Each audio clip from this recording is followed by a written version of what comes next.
For years, Linda Gray kept quiet. She smiled through interviews, praised her Dallas co-star Larry Hagman, and let the world believe he was just as charming off camera as he was on screen. But now, at 83, she's finally breaking her silence, and what she reveals is nothing like the story fans thought they knew. Hagman wasn't just the life of the set, he was also its storm. Linda says his behavior off-screen was erratic, wild, and at times heartbreaking to witness. What began as harmless mischief slowly shifted into something darker, and she watched it unfold up close. Sure, he made people laugh, but he also made people uncomfortable. And some moments, she says, still haunt her because they crossed a line. She isn't speaking out to tear down his legacy, but to show the real man behind the mask. The version even she struggled to understand. When Dallas exploded onto television, Larry Hagman became a household name practically overnight. His role as the ruthless oil tycoon J.R. Ewing was legendary. But according to Linda, the man behind the character was even more complicated. From the very beginning, Larry had a magnetic presence, big personality, booming laughter, and endless energy. Yet that same energy often came with a cost. Linda recalls how unpredictable he could be. One moment he was charming the entire crew, and the next he was loud, impulsive, clearly under the influence. Hagman never tried to hide his drinking. Sometimes he arrived on set with a drink already in hand, or kept a bottle tucked into a prop. People brushed it off as Larry being Larry, the fun-loving prankster of the show. But Linda saw the shift, the difference between someone having fun and someone losing control. She remembers one day in particular. During an emotional scene, when Hagman suddenly launched into an improvised monologue completely unrelated to the script. The cast laughed it off, but Linda felt something else entirely: dread. It was the moment she realized his unpredictability wasn't just inconvenient, it was dangerous. Dangerous to the work, and dangerous to himself. Still, no one dared say anything. Larry was the star, the face of the show, the man who kept Dallas alive. Even producers, she says, simply turned a blind eye. Linda stayed professional, kept her feelings to herself. But inside she was already wondering how much longer this could continue. Behind the jokes, behind the chaos, she sensed something deeper, something broken. She began to notice how.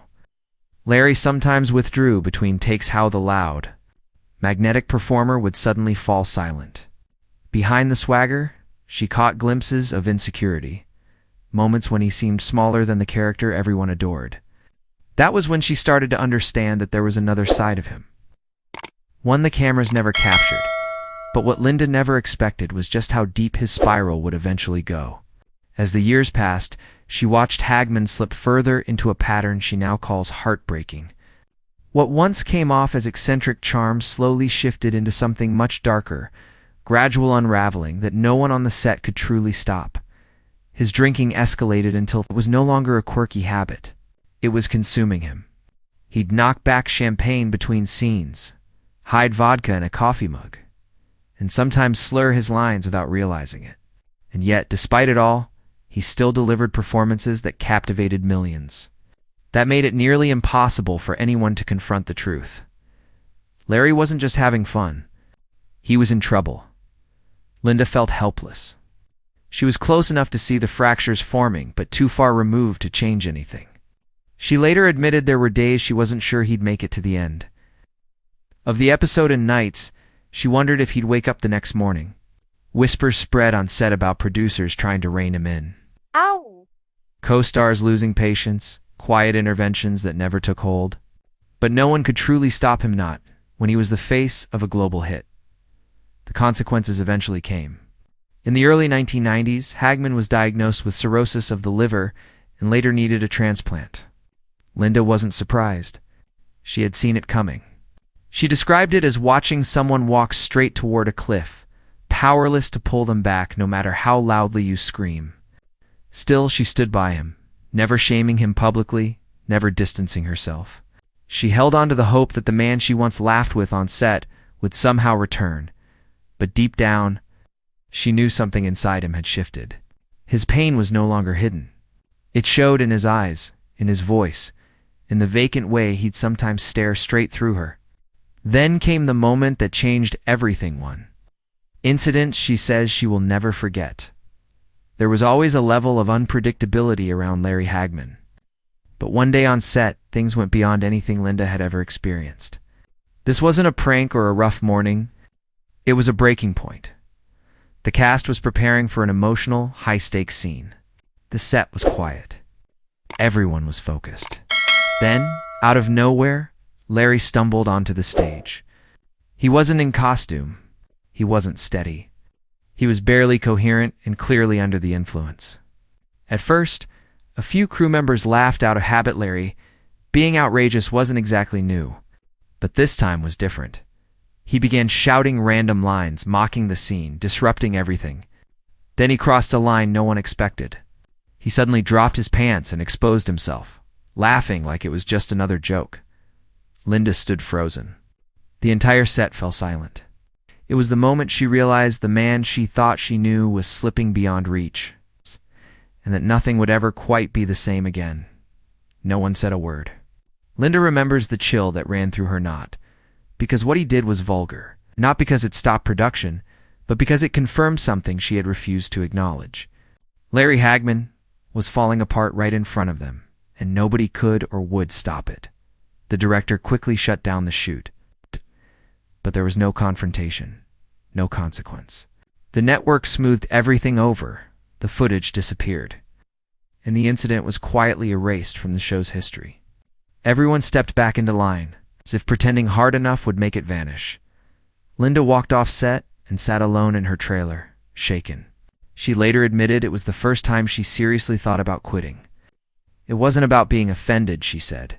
It was about realizing I was working with someone who was drowning and being applauded for it. That moment changed everything for her. She started questioning every interaction she'd ever had with him. Every laugh they shared, every emotional scene, every moment fans adored. Was it genuine? Or was it the mask he wore to hide what was happening beneath the surface? Even now, she struggles to talk about it. She never wanted to humiliate him, never wanted to stain his memory. But pretending it never happened felt like betraying herself and everyone who had been there that day. Still, she stayed silent. Not to the press, not to fans, and not even to Larry. But that silence grew heavier with time. After that day, Linda felt a shift not only in how she viewed Larry, but in how she saw the entire machine built around him. Hollywood wasn't just ignoring his behavior. It was protecting it, polishing it, feeding it, and expecting everyone else to do the same. Linda wasn't naive. She understood how power worked in the industry. But this was different. She had watched a friend hit rock bottom in front of a full crew. Afterward, it was as if the moment had been wiped from existence. No one spoke of it, not in meetings, not in dressing rooms, not even in hushed conversations behind closed doors. Looking back, she admits that silence became a type of survival. Producers smiled while warning her not to make things bigger than they needed to be. Comments were veiled, but the message was unmistakable. Protect the show. Protect the star. Protect the money, and she complied, out of fear for her career. But because she cared about Larry, she told herself she was protecting him. I thought I was being loyal, she later said. But I think I was just scared of what speaking up might do to him and to all of us. The loneliness of that silence was something she never forgot. She couldn't tell fans who worshipped Larry as J.R. Ewing. She couldn't confide in co-workers who were just trying to keep their jobs. She certainly couldn't run to the press. So she swallowed it, day after day, year after year. Eventually, Larry's behavior calmed down, at least on the surface. But for Linda, the damage had already been done. That moment, that silence, and the weight of everything left unsaid stayed with her long after the cameras stopped rolling. He would eventually get help, undergo a liver transplant, and return to work. The world moved on, forgetting the cracks that had once threatened to split everything apart. But Linda never forgot. She had seen too much, felt too much, and carried the weight of helping to keep his darkest moments hidden. Now, decades later, she reflects on that time with a quiet ache. I should have said something. I knew too much, she admits. But back then, loyalty meant silence. And even after everything, the chaos, the fear, the shame, what she felt toward Larry wasn't hatred. It was something far more complicated. Despite all the turmoil and the moments she could never unsee, Linda Gray never stopped caring about Larry Hagman. Their relationship wasn't simple, and it was never perfect, but it was genuine. Built on years of scenes together, long nights under studio lights, shared frustrations, and rare vulnerable moments when the larger-than-life characters faded and the real people underneath came through. "He drove me crazy," she once said, laughing even as her eyes softened. "But I adored him." What fans never saw was the tenderness behind their bond. Larry could be unpredictable, but he could also be deeply warm, generous, and startlingly open. He confided in Linda more than once, his fears about losing relevance, his doubts about whether he truly deserved his success, the quiet insecurities that clung to him, even at the height of his fame. One night, long after the crew had gone home, they sat alone on the dimly lit set. Larry, stripped of his swagger, told her, "People think I've got it all figured out, but most days, I feel like I'm winging it." That confession cut deeper than anything else. For once, she saw not the superstar, not J.R. Ewing, but a man overwhelmed by the weight of his own legend. They weren't always gentle with each other. They fought fiercely at times. Linda didn't hold back when she was angry, and Larry, pushed by ego, alcohol, or anxiety, could lash out hard.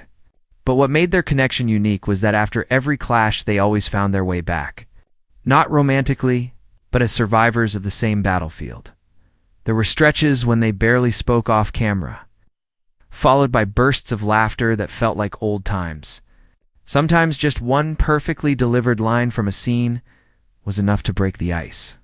Their relationship was unpredictable, but it endured. Even when she was furious, even when she felt betrayed, even when she walked off set, shaking her head, Linda never truly let go of Larry, because she had seen both the worst of him and the very best. And that push and pull stayed with her long after the show ended, but it wasn't until Larry's final days that the full weight of everything they had been through came rushing back. By the time his health truly declined, the wildness was gone. The outbursts, the mood swings, the reckless bravado, they had faded into memory. What remained was a tired man who had survived longer than many expected, but not without paying a price. When Larry was diagnosed with throat cancer in 2011, everything changed. Linda, who had always kept in touch, began visiting him more often. Their conversations were quieter now. The humor was still there, but gentler. Slowed by fatigue and by everything left unsaid, she could see it in his eyes. He knew his time was running out in those final months. She saw something in Larry she had only glimpsed before: regret. He never apologized outright. He never listed the things he wished he'd done differently. But she could feel it in the way he paused before speaking, in how he held her hand just a little longer, in the look he gave her as if trying to say a lifetime's worth of words he could never quite form. During one hospital visit, she sat beside him while he drifted in and out of sleep. And in that stillness, she finally understood just how much they had meant to each other. All the chaos, all the pain, all the affection, all the years that had bound them together. At one point during a hospital visit, he opened his eyes, looked at her, and whispered, "You always knew, didn't you?" She didn't ask him what he meant. She just nodded. Later, she would say that moment was the closest thing to closure she ever got. There were no confessions, no dramatic revelations, just a quiet acknowledgement of the years they spent carrying truths neither of them ever spoke aloud. When Larry passed away on November 23, 2012. At age 81, Linda was devastated. But part of her had already been preparing. "I had already lost pieces of him," she said. This was just the final goodbye. What surprised her most was the grief that followed, not only for the man the world admired, but for the parts of him the public never got to see. She mourned the man who made her laugh until her stomach hurt. The man who once ruined a serious scene by doing a cartwheel in full costume. The man who, for all his faults, never stopped trying to be larger than life, even when the weight of that persona was crushing him.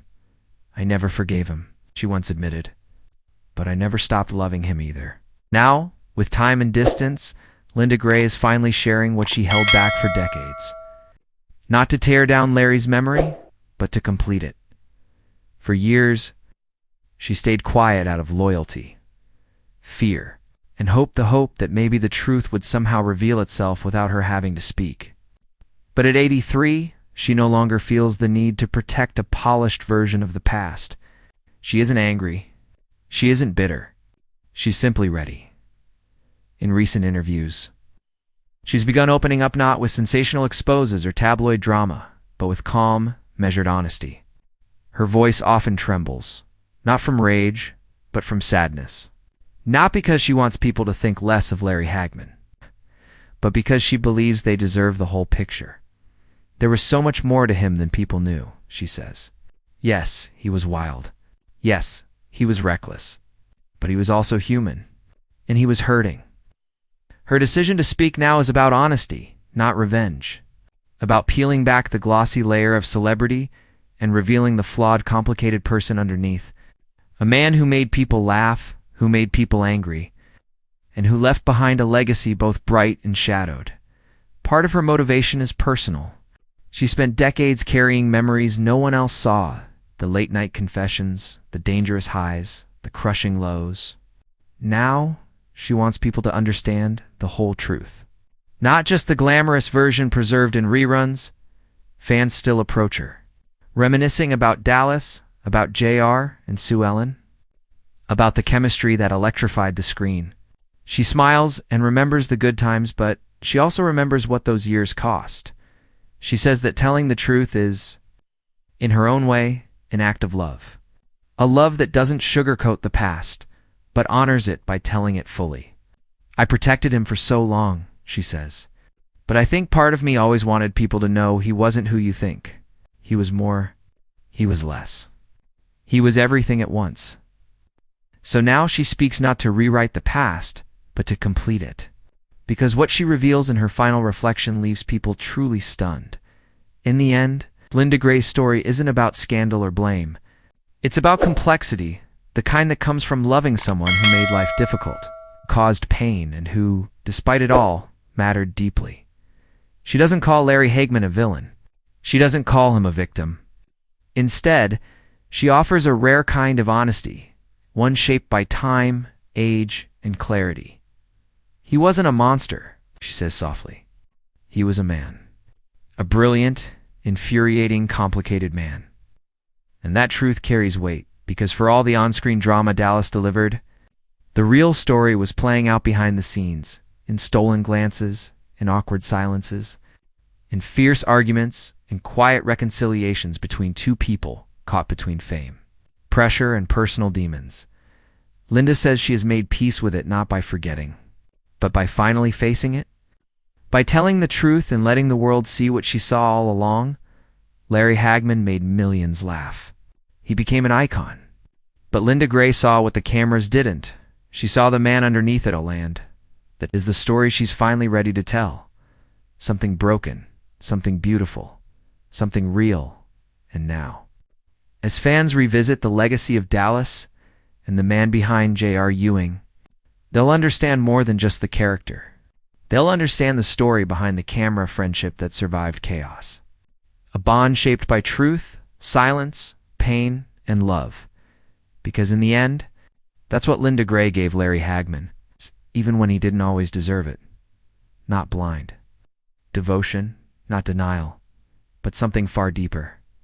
A love that held on through the mess. Through the brilliance, through the moments that nearly shattered everything. A love honest enough to finally speak.